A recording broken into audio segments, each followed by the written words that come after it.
لا إله إلا الله.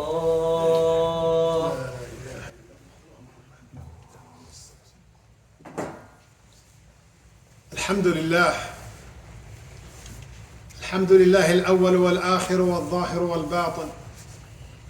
الحمد لله العزيز الجبار مقلب الليل على النهار، يخلق الخلق ويختار، كل شيء عنده بمقدار. نحمده ونشهد أن لا إله إلا هو، نستغفره نتوب إليه نتوكل عليه نستهديه. من يهده الله فلا مضل له ومن يضلل فلا هادي له. وصل اللهم وسلم وزد وبارك على سيد الخلق وسيد ولد آدم، خير من وطأ الثرى، خير من أقلت الغبراء وأظلت السماء، محمد بن عبد الله، عليه وعلى آله وصحبه ومن سار على هديه واستنى بسنته إلى يوم الدين، خير الصلاة وأحسن التسليم. يا أيها الذين آمنوا اتقوا الله حق تقاته ولا تموتن إلا وأنتم مسلمون. يا أيها الناس إن وعد الله حق فلا تغرنكم الحياة الدنيا ولا يغرنكم بالله الغرور. يا أيها الذين آمنوا اتقوا الله وقولوا قولا سديدا يصلح لكم أعمالكم ويغفر لكم ذنوبكم، ومن يطع الله ورسوله فقد فاز فوزا عظيما. أما بعد, my beloved brothers and sons and daughters and sisters, sometimes we read the Quran and we pass by an ayah that you wouldn't see the depth, the meaning of that ayah, unless someone points it to you, or you're lucky enough to read it and read the tafasir and get to the depth of it. The Quran has the layer that's on the top that we maybe we see easier, but the depth, there is something deeper in the words that someone has to, whenever is given the opportunity, to go into it and enjoy and feel it. One of those ayat toward the end of Surah Al-Furqan, when Allah describes the characteristics of those who are deserving of al-ghurfa, a high place in Jannah, Allah gives us several characteristics of them. وَعِبَادُ الرَّحْمَنِ الَّذِينَ يَمْشُونَ عَلَى الْأَرْضِ هَوْنًا, those who walk on earth gently, and so on. And this is your homework for today, inshallah, is to go to there and start from وَعِبَادُ الرَّحْمَنِ الَّذِينَ يَمْشُونَ عَلَى الْأَرْضِ هَوْنًا and try to understand those characteristics. But one of the ayat, one of those characteristics is وَالَّذِينَ يَقُولُونَ رَبَّنَا هَبْ لَنَا مِنْ أَزْوَاجِنَا وَذُرِّيَّاتِنَا قُرَّةَ أَعْيُنٍ وَاجْعَلْنَا لِلْمُتَّقِينَ إِمَامًا. And those who say, this is one of their characteristics, those who say, Rabbana, oh Allah, give us, make us from our sons and daughters, قُرَّةَ أَعْيُنٍ, source of joy. Believer, true believers, so they are bringing us the source of joy in dunya and in akhirah.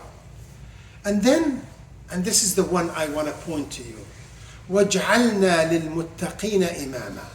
Make us, and I want here to pay what I urge you to fully focus with me here on this.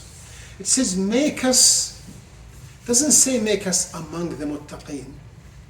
It doesn't say make us from the muttaqeen. It says make us leaders of muttaqeen. وَجْعَلْنَا لِلْمُتَّقِينَ إِمَامًا. Make us an imam, a leader, someone that other muttaqeen will try to imitate. What's the secret in this statement, in this part of the ayah? Why couldn't you just say وَجْعَلْنَا and make us among the muttaqeen? Make us from the muttaqeen. Why make us leaders of muttaqeen? To understand this, let's take a hadith or story from the Prophet ﷺ. The Prophet was traveling, and actually this is more for the younger ones around us. I want focus here. The Prophet ﷺ is traveling. He comes across a hut of a Bedouin. Now this Bedouin, as it was the norm, welcomes the Prophet, in the middle of the desert there. He welcomes the Prophet, and as it was the norm, he offered whatever he could offer to the Prophet ﷺ, dates, milk, whatever it is. Now, the Prophet ﷺ is not a one-way street where I get and I don't. So he wanted to pay him for the favor. So he says, if you come to Al-Madinah, إِذَا جِئْتَ الْمَدِينَةَ فَأْتِنَا. If you come to Al-Madinah, make sure to visit us. He wants an opportunity to pay the favor. So sometimes later, this Bedouin shows up in Al-Madinah. And of course, he goes to the Prophet ﷺ. And the Prophet ﷺ repays the favor, was generous to him. But when this Bedouin is about to leave, and I want you now, still, this reminder, connect the story with the first section, that part of the ayah. I don't want anybody sleeping on me here. So, the Bedouin is about to leave. The Prophet ﷺ wants to go beyond, wants to be more generous. He's the most generous human being. So, he says, Salni, meaning, ask me, what would you like me to give you? What can I give you? Now this Bedouin thinks about it, and he says, I want dabba. Dabba, an animal, something, camel to ride on or something. Think of it today's language. He wants a car, nice fancy car. So the Prophet ﷺ offers him a car, offers him the dabba, the animal. So now he got the animal, he's relaxed, steering wheel and all that stuff. Then the Prophet ﷺ said, Salni, ask me one more time, second time. And he says, Uridu jariya. What does he want now? He wants the woman. He gets the car, now he wants jariya, he wants the woman. Got the car and the woman. So the Prophet ﷺ gives him a jariya. Now the Prophet ﷺ, and you could try to imagine his face. He is, stressed a little bit. He says, Salni, the third time, ask me, what is it that you want? Third time, and usually 3 times, and that's the end of it. So the Prophet ﷺ is stressed. He wants this man to think. So he thinks. And now what does he want? He wants a dog to take care of his sheep. So think of it, he got the car, he got the woman, and now he wants to kick back under a tree in the shade and let the dog take care. So he wants to think of the iPhone or something. So the Prophet ﷺ gives him the dog, but then he tells him, أَعَجَزْتَ أَن تَكُونَ كَعَجُوزِ بَنِي إِسْرَائِيلِ. Couldn't you have been like that old lady from Bani Israel, from the Israelites? Now the Sahaba, just like those of you who are not familiar with the story, wants to know what is the story of this Bani Israel. So he tells them the story of this old lady from Bani Israel. When Musa alayhi salam was ordered to take the Israelites and go to the promised land, he says, let's go, we're ordered. So he said, no, we can't, Ya Musa. Why can't we? Because we have to take the remains of Yusuf alayhi salam. He made it an order for us that we don't leave without taking his remains with us. Okay, so what's the problem? Let's take the remains and go. We can't. Why can't we? Because we don't know where he is, where his grave is, where his remains are. No one knows. No, there's one person that knows. Who is? She is that old lady so and so. Well, go ahead and ask her. She refuses. She doesn't want to tell us where they remain. calls her. She comes to Musa alayhi salam. And he tells her, we need to leave. We have to, where is the remains?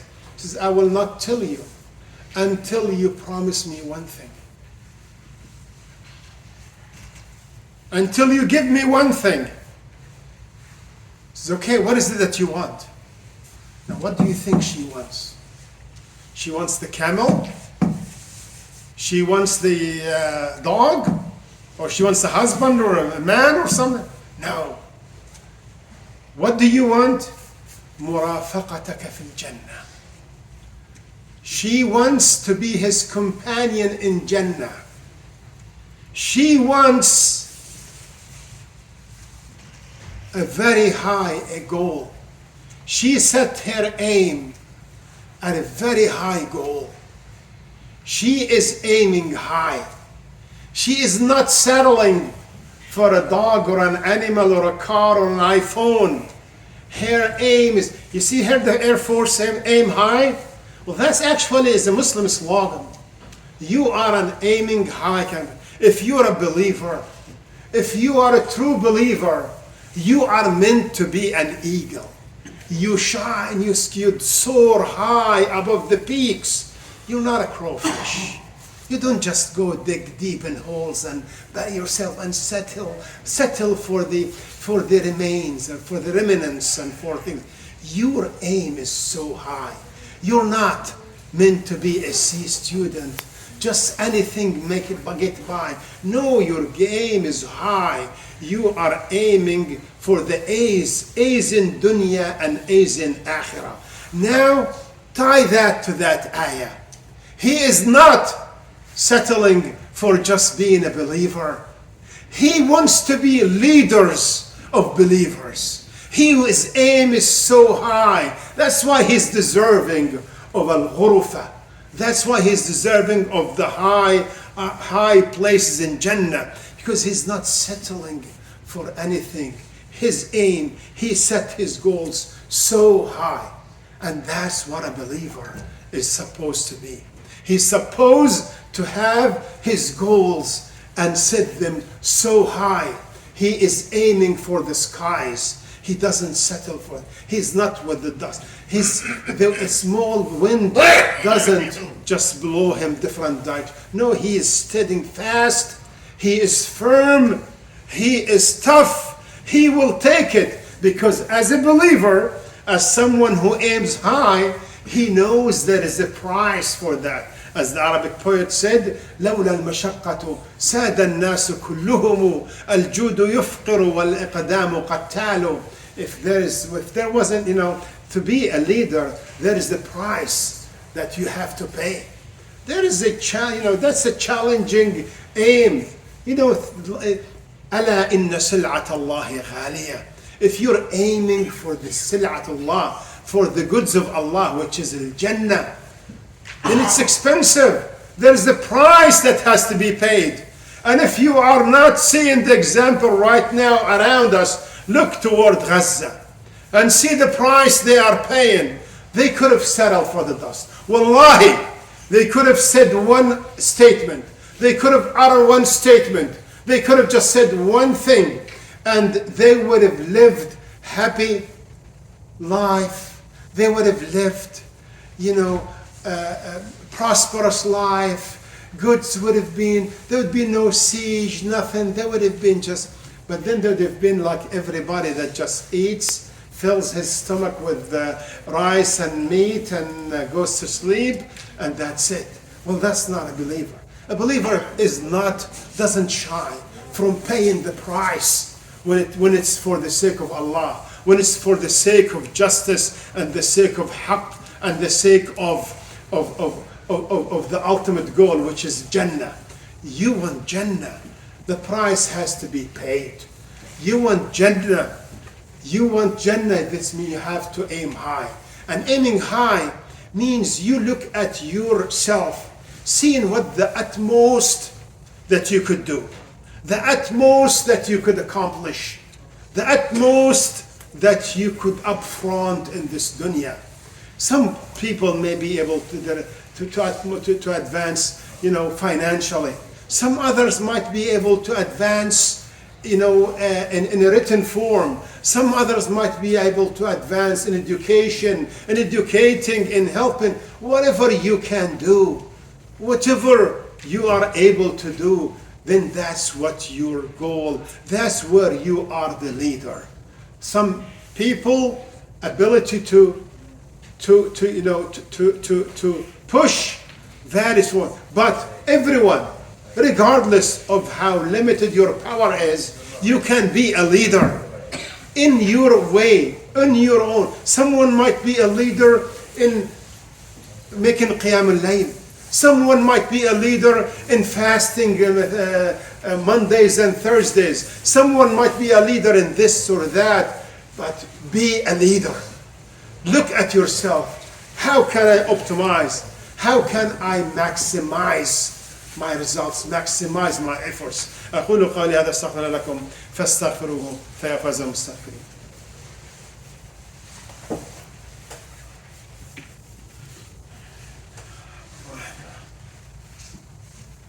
الحمد لله حمدا طيبا مباركا يليق بجلال وجهه وعظيم سلطانه.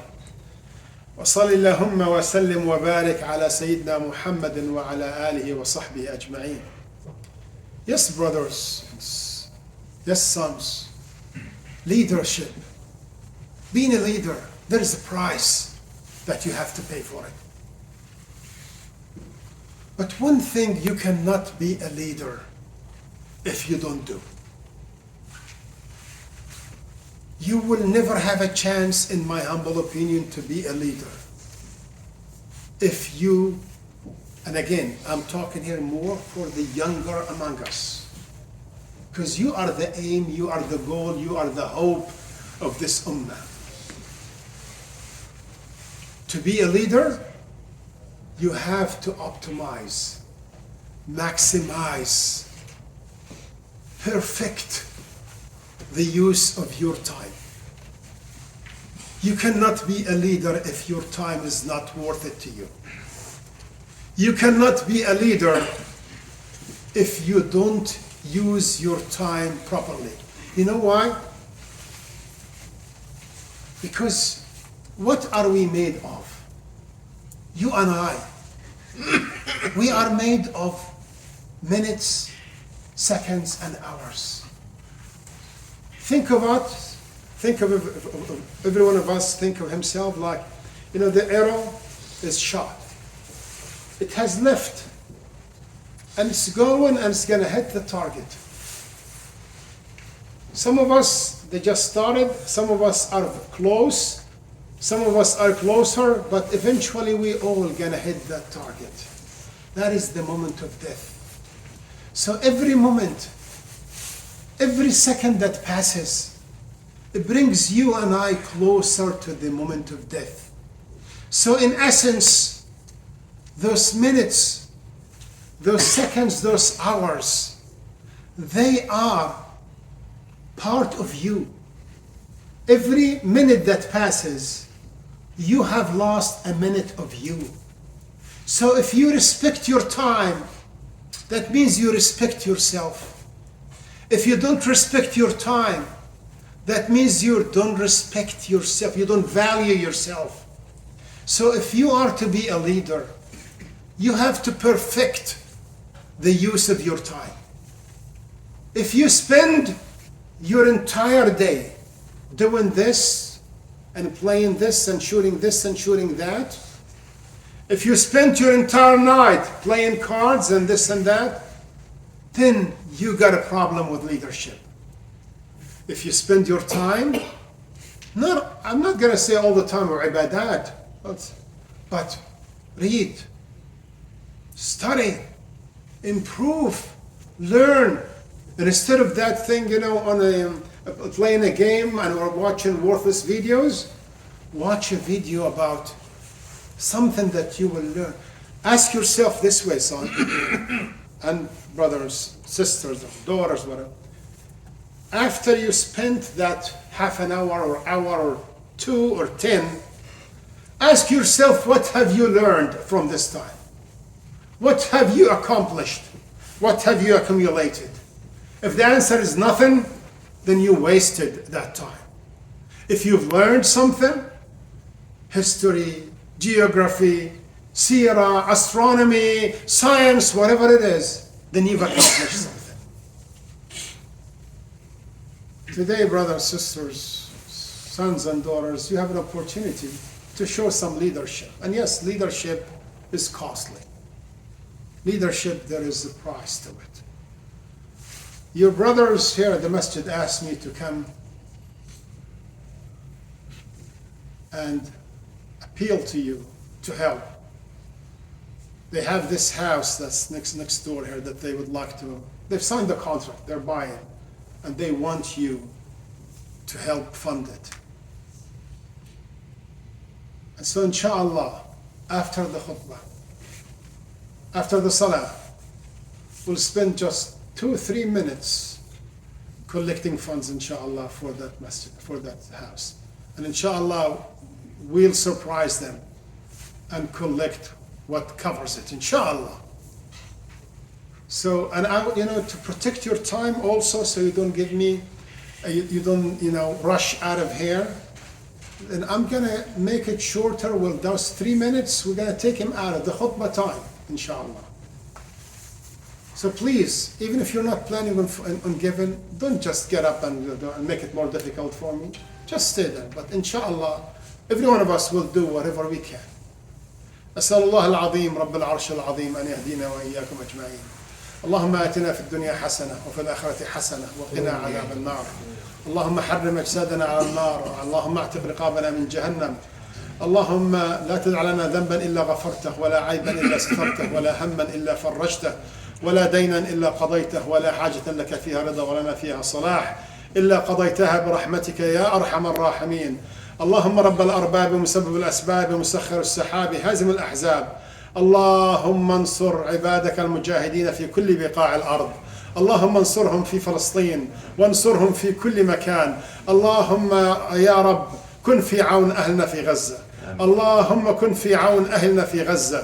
اللهم اجعل النار عليهم بردا وسلاما. اللهم انزل ملائكة من عندك تقاتل معهم وتحميهم. اللهم عليك بأعداء الإسلام. اللهم من أراد بالإسلام خيرا فكن معه ومن أراد بالإسلام شرا فأرنا به عجائب قدرتك. اللهم أرنا بهم عجائب قدرتك.